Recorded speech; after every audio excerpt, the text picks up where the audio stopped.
et que ça. Tu vois? Tu sais ce que c'est que ça?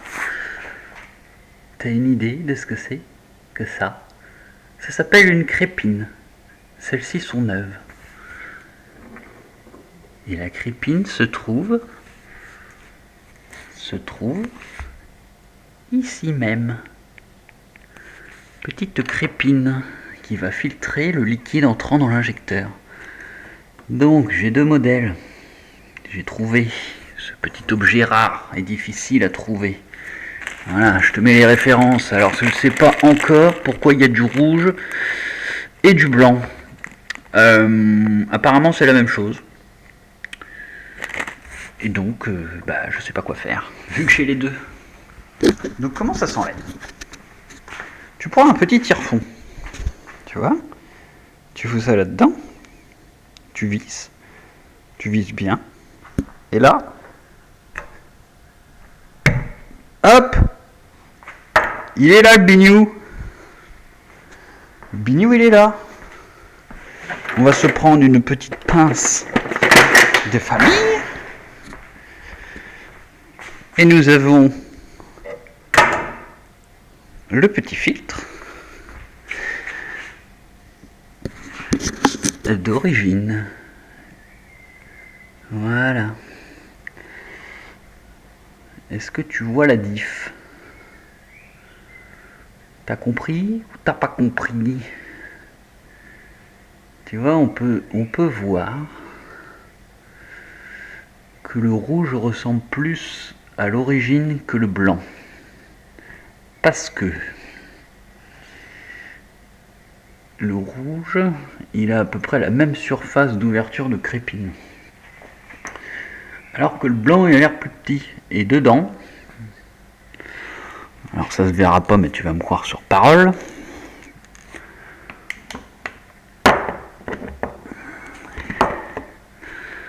Tu vois, le rouge, il a un petit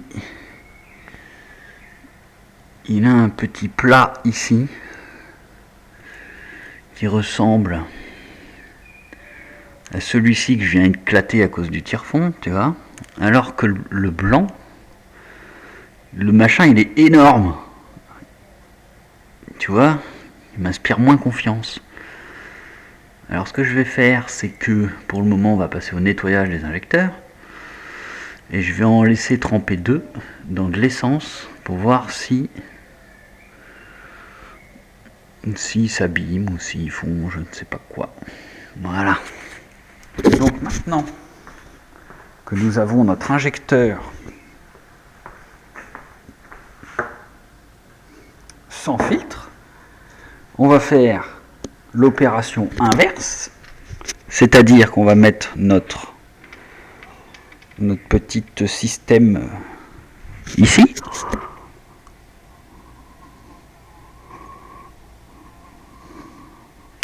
Voilà. Je vais mettre ma bombe de nettoyant frein de ce côté et je vais l'alimenter de ce côté, ce qui fait que s'il y a de la merde qui est restée coincée devant l'aiguille et qui ne peut pas passer les petits trous là, on va les pousser dans l'autre sens. Mais pour ça, il faut ouvrir l'aiguille. Donc il faut alimenter l'injecteur, que le solénoïde décolle l'aiguille et envoyer toute la merde. Donc je vais essayer de faire ça et de mettre un petit papier blanc en face, histoire de voir si ça a été productif ou non. C'est parti. Bon, celui-là, je ne l'ai pas démonté encore, tu vois, on le voit bien. Donc, une fois qu'il est bien mis dans son injecteur, tu vois, il arrive à fleur. Il arrive à fleur. Tu la vois, la bague, là? La bague en alu, sûrement. Donc, tu vois, il est légèrement entré dedans. Donc, quand on va remettre le nouveau, on va essayer de le remettre à la même position.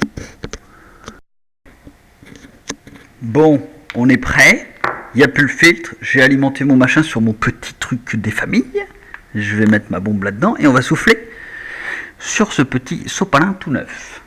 Est-ce que t'aimes quand on fait des conneries dans ce goût-là? Est-ce que t'aimes bien quand on fait des conneries? Est-ce que toi, tu vas fonctionner? Voilà. Donc...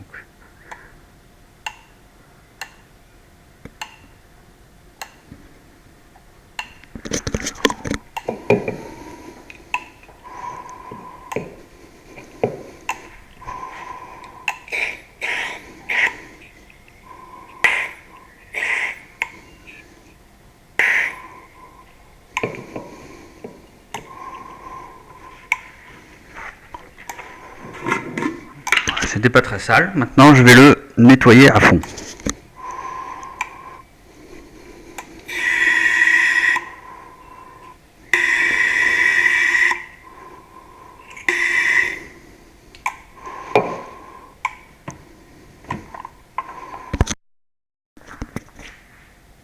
Bon, nos 6 injecteurs sont nettoyés.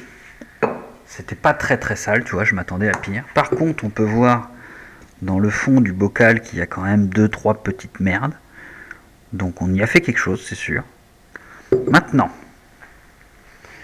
je vais m'attarder sur... Alors, 1, 2, 3, 4, 5, 6. Je vais nettoyer proprement, du mieux que je peux, ces petite entrée de culasse. Ensuite, on va emmener ça dans l'ultrason. On va brancher la petite machine pour faire varier l'aiguille. Et puis, on va remonter. On fera d'abord les premiers tests après nettoyage. Et on va remonter nos petits filtres. Il faut que je prenne une décision si je mets le rouge ou le blanc. Et puis je sais pas quoi te dire d'autre. Je t'ai tout dit. Je t'ai tout dit. Lui, il a l'air éclaté. Tu vois là, le plastique il vient jusqu'au bout. Là on dirait qu'il est sorti le plastique. Je sais pas. Je sais pas pourquoi il y a 2 putains de couleurs. Je vais tremper ça dans... j'ai pas d'essence mais j'ai de l'éthanol. Donc vu que c'est un petit peu plus corrosif, on va bien voir ce que ça va faire. D'ailleurs tiens, nettoyant frein. Hop. Voilà. Donc on en a 2 dans le nettoyant frein. Voilà. On va mettre même un ancien. Vu qu'on en a plein. Fermer la boîte avec le trou. Changer de bouchon. Bon, ça on est dans... Je note dessus. Est-ce que tu veux faire une expérience avec moi? Dans les autres vidéos, je t'ai parlé qu'il y avait des joints de type FPM, ici même, qui servent principalement pour les zones entourées d'essence. Donc ici, nous avons les anciens. Bon, ils ne sont pas tous là, parce que les autres sont là, bref. On a envie de faire un test. Il y a une grande question qui traîne sur Internet qui dit que l'éthanol bouffe ces joints-là. J'ai été faire quelques recherches, effectivement. J'ai vu que c'était un petit peu plus corrosif que l'essence, mais pas de là à en faire tout un pataquès. Alors, je te propose un truc. C'est que j'ai noté la date, j'ai du nettoyant frein, j'ai de l'E85, donc de l'éthanol. Je vais mettre un produit super corrosif qui s'appelle le DOT 4. Voilà. On va en gaspiller un peu pour faire des expériences. DOT 4.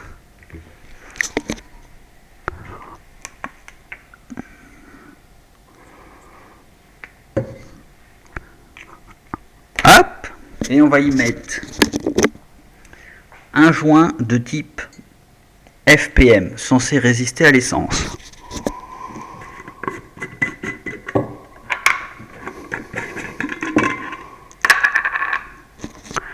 Dans le 85, alors les joints d'origine, ils sont légèrement craquelés. Ils sont pas neufs, hein. Ils sont légèrement craquelés. Mais de ce que j'ai lu, apparemment, ce serait plus un problème de gonflement, c'est-à-dire que le joint se met à gonfler.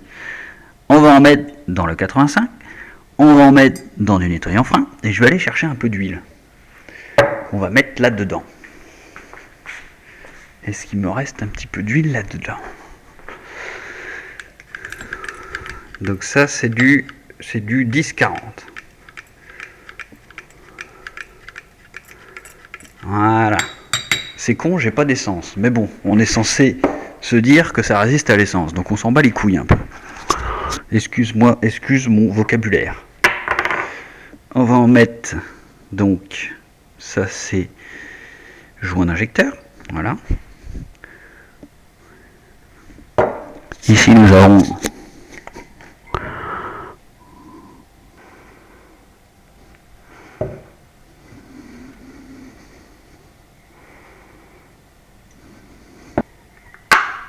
tac tac tac. et j'aurais pu le faire avec du gasoil. Donc je vais en faire péter un petit filtre là-dedans dans l'huile, un petit filtre dans du Dot 4. Là-dedans on a nos filtres, là on a nos joints. Ici il manque quoi? Il manque, tiens, on va faire pareil.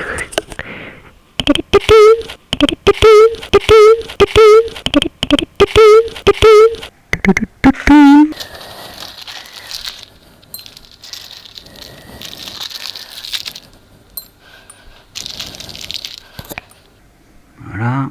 Et donc par contre j'ai pas trouvé beaucoup de joints. Tu vois, c'est le joint NBR. Donc c'est le joint, ceci c'est le joint des déphaseurs. Donc NBR c'est censé résister aux huiles. Et j'ai appris entre temps que j'ai pas réussi à te dire au début, le chiffre qu'il y a après, tu vois, le 70-90.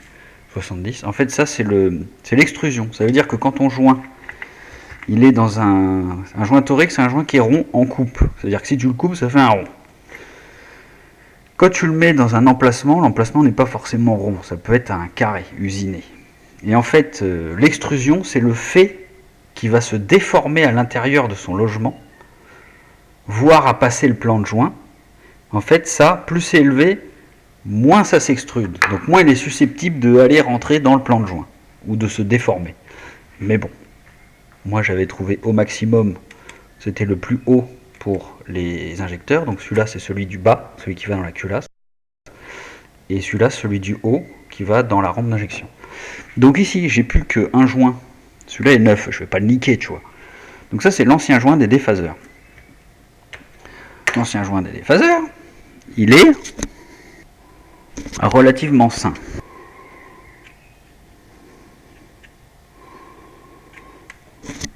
Après il s'est un petit peu écrasé, donc il fait un petit peu plus de 1 et un petit peu plus de 2. Là il fait un petit peu plus. Ouais voilà, il fait 1 par 1,5, il s'est déformé. Parce que normalement c'est un torique, il est rond. Il fait 1,5, tu vois, ça c'est marqué là, 1,5. Donc il fait 1 et un peu plus d'1,5 parce qu'il s'est déformé. Donc je vais le couper et je vais en mettre un bout dans chaque. Et on va voir si, tu vois, d'origine il n'est pas craquelé, il n'est rien du tout. Et on va voir s'il travaille. J'ai mis la date et on va aller relever ça dans quelques temps. Il faut bien qu'on fasse quelque chose. Tout le monde dit oui, tout ça, ça s'abîme, tout ça. Non, non, nous on s'en fout. On veut voir par nos propres yeux de ce qui va se passer.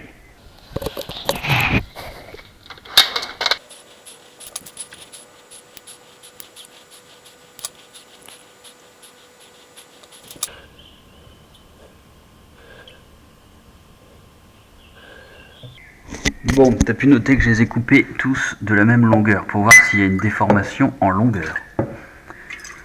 Bon, je pense qu'on a tous nos types de joints intéressants à foutre là-dedans. Et on va laisser ça reposer et voir ce qui se passe. Tu vois, j'ai mis la date, j'ai enregistré la vidéo. C'est parti, premier test. Bon, je viens de nettoyer ce plan d'injecteur. Il faudra que je nettoie parfaitement le plan de joint, du joint. J'ai mis du WD-40 un petit peu en attente, histoire que ça, tu vois, que ça prenne un petit peu, que ça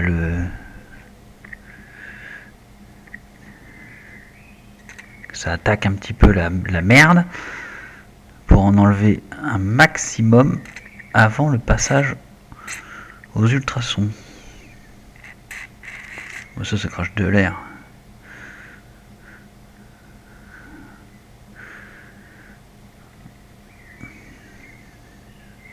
Voilà, donc je vais attendre 5 minutes, 10 minutes, un quart d'heure, je sais pas trop encore, je vais attendre un peu.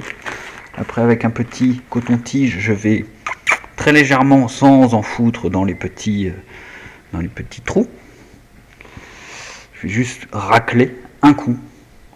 Après je vais faire la même avec du nettoyant frein et après envoyer ça aux ultrasons. C'est parti. J'ai une petite explication à te faire concernant cette rampe d'injection nouvelle génération. Enfin nouvelle génération, pas tant que ça, mais nouvelle par rapport à l'ancien 2,8 litres du V6. L'ancien 2,8 litres du V6 avait un circuit, donc ta pompe à carburant, elle passe par le filtre il arrive jusqu'ici, enfin la durite, après le filtre, elle arrive ici. Elle alimente et elle met en pression ta rampe d'injection. tu as le ressort qui est taré. Il est fou le ressort, il est taré, à 4 bars. Quand la pompe elle a accumulé 4 bars, le ressort s'ouvre au niveau de la rampe d'injection, je parle. Tu as un aller-retour. Donc tu as l'aller qui arrive. En fait c'est comme ça. Ça arrive ici. Ça met en pression. Donc tes injecteurs, ils sont là en attente. Tac. Tout est en pression. Quand ta pompe elle a pompé jusqu'à 4 bars, ton ressort s'ouvre et tu as le circuit de retour qui retourne au réservoir. Ce nouveau système a été modifié, c'est-à-dire que le retour se fait au niveau du filtre à carburant qui est sous le réservoir, donc bien loin du moteur. Après, le ressort taré est dans le filtre. Donc le retour se fait au niveau du réservoir. L'aller arrive par ici, te met en pression tout ça, et quand tout ça c'est en pression à 4 bars, la pression est identique dans tout le circuit, donc retourne au filtre, et c'est dans le filtre que le ressort s'ouvre pour retourner au réservoir. Et ce système a été fait tout simplement, d'ailleurs tu vois, ici on a une petite purge, donc quand tu mets, tu vois là par exemple ça va être le cas, on va brancher le filtre, on va brancher la durite d'arrivée d'essence, on va mettre le contact, la pompe va se mettre en route, elle va pomper et elle va pousser l'air comme ça. On va appuyer là pour faire évacuer tout l'air. Donc ce nouveau système il sert à ça.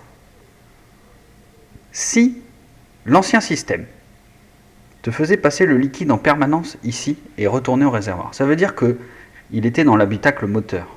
L'habitacle moteur qui, quand ton moteur est allumé, au bout d'un moment, il chauffe. Donc quand il chauffe, ça te chauffe également le circuit d'essence. Donc tout l'essence qui repart au réservoir, elle est chauffée.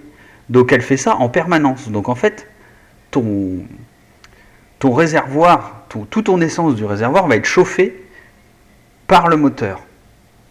Et ton calculateur, lui, il va injecter, en fait, ce qu'il va faire, c'est qu'il va ouvrir un certain temps donné l'injecteur. Donc ça veut dire que lui, il en a rien à foutre de la température d'essence. Lui, il s'ouvre tant de temps, parce que ça a été calculé comme ça. Donc ce qui se passe, c'est que voici une goutte d'essence à température ambiante. Et voici la même goutte d'essence qui a été chauffée. Donc, tout ce qui est chaud est dilaté. Par contre, on a une goutte qui a, tu vois, je t'ai représenté, je dis une valeur au pif, 9 calories. Donc quand ton injecteur il s'ouvre, il te laisse passer, admettons, une goutte, à titre d'exemple, il te laisse passer 9 calories. Quand ton réservoir a chauffé tout ton liquide, quand ton moteur a chauffé tout ton liquide d'essence, toute ton essence s'est dilatée, c'est infime, c'est non détectable, parce qu'on dit que sur Terre, un liquide est incompressible.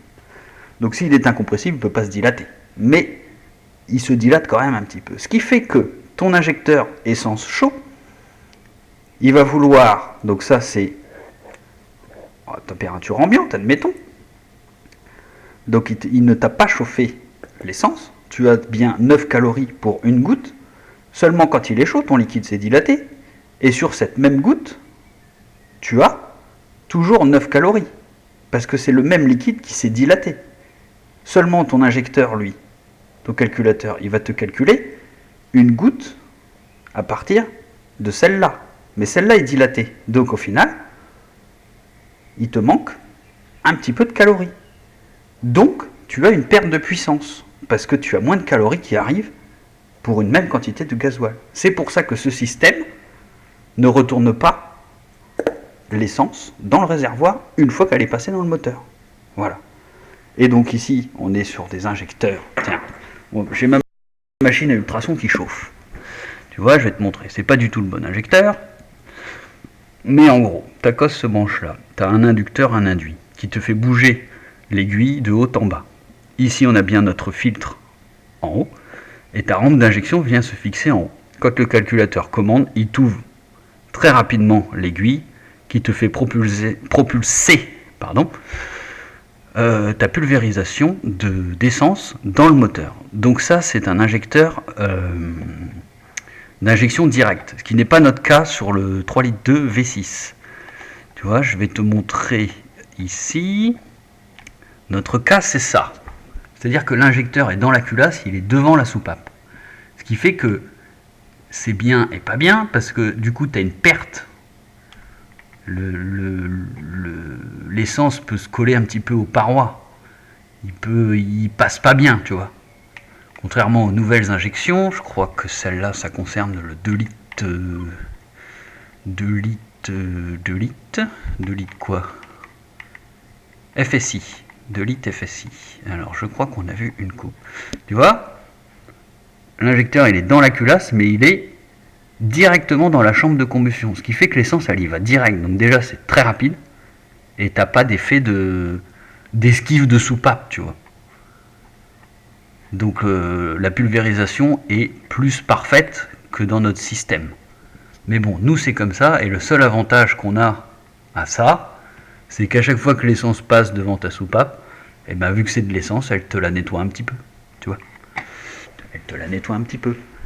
Et je peux t'en montrer une, tu vois, elle est censée être nettoyée, elle est dégueulasse. Donc voilà.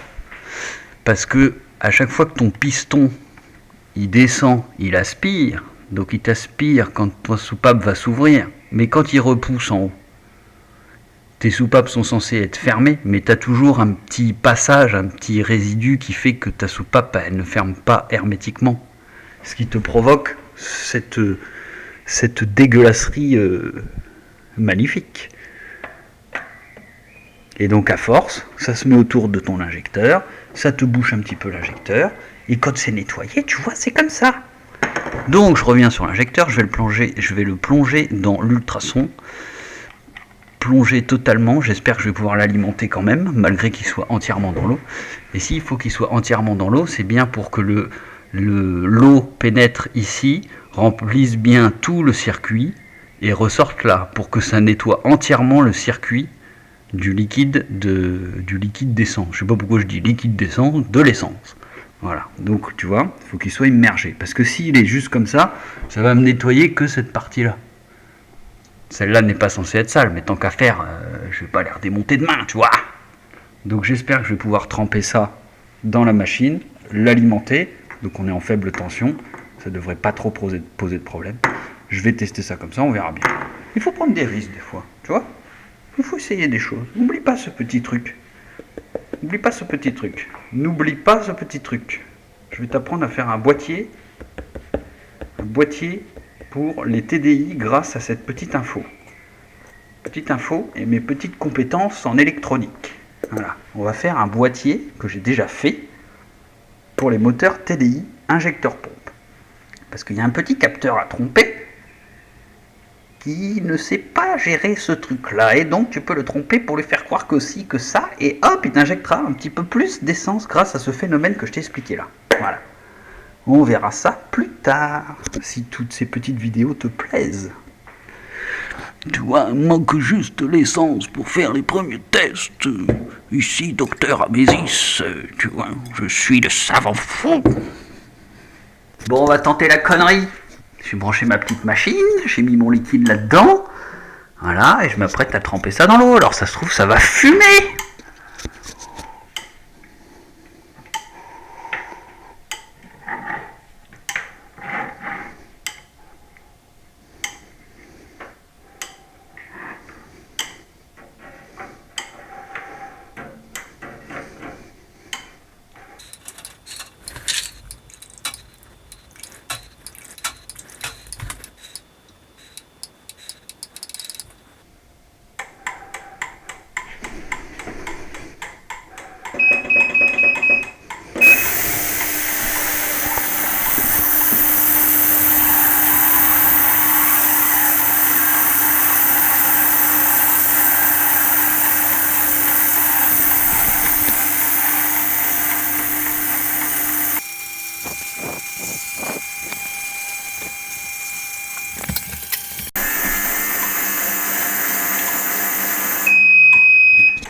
Bah on dirait que ça s'est bien passé.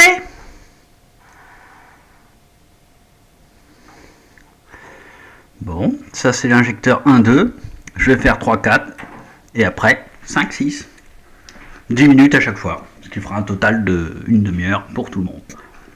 Allez, salut! Test de l'injecteur numéro 1.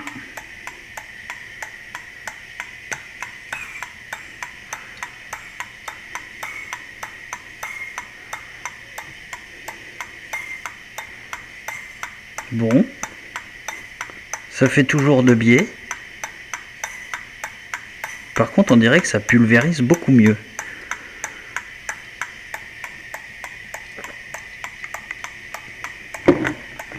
Je vais faire les autres. Et puis voilà. Bon, j'ai opté pour mettre les rouges parce qu'ils me plaisent plus. Voilà, comme je t'ai expliqué au début. Par contre, j'en avais tout un paquet et je les ai analysés. Donc, je les ai regardés, observés et j'en ai choisi, j'en ai sélectionné que c'est quelques-uns parce que tu vois, par exemple, celui-là, il a un petit défaut, c'est que le filet rouge, il vient dépasser là. Donc, je me dis qu'il est moins bien fini que les autres, même s'ils ont l'air relativement propres. J'ai tous pris un par un. J'ai mis le compresseur dedans à 6 bars pour voir si ça allait se déchirer ou quoi. Bon, ça tient. Maintenant, ce que je vais faire, je mets ça dans le nettoyant frein pour les nettoyer un petit coup. Voilà. Comme ça, on va enlever toutes sortes d'impuretés à l'intérieur de ces petits trucs. J'ai pris mon injecteur avec ma petite boîte. J'ai soufflé dans le sens inverse pour être sûr qu'il n'y a plus aucune merde. Voilà. Maintenant, je vais sortir mes petits bébés têtards, si j'arrive à les choper. Putain, j'ai pas les grosses mains, mais elle est trop grosse quand même. Voilà, si. Je vais le souffler un petit coup. Donc là, il est tout beau, tout propre. Et on va aller l'enfourner là-dedans.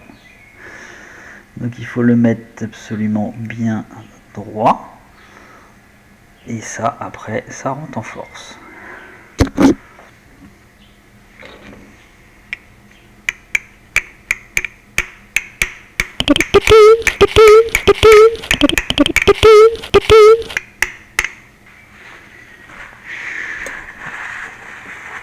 Pour être bien tranquille.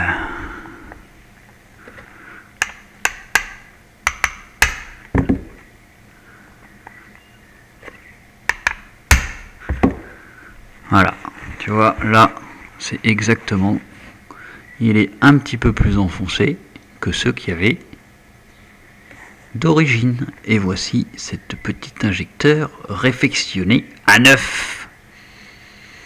Voilà, il n'y a plus qu'à remettre les joints. Et puis, peut-être avoir une culasse un jour.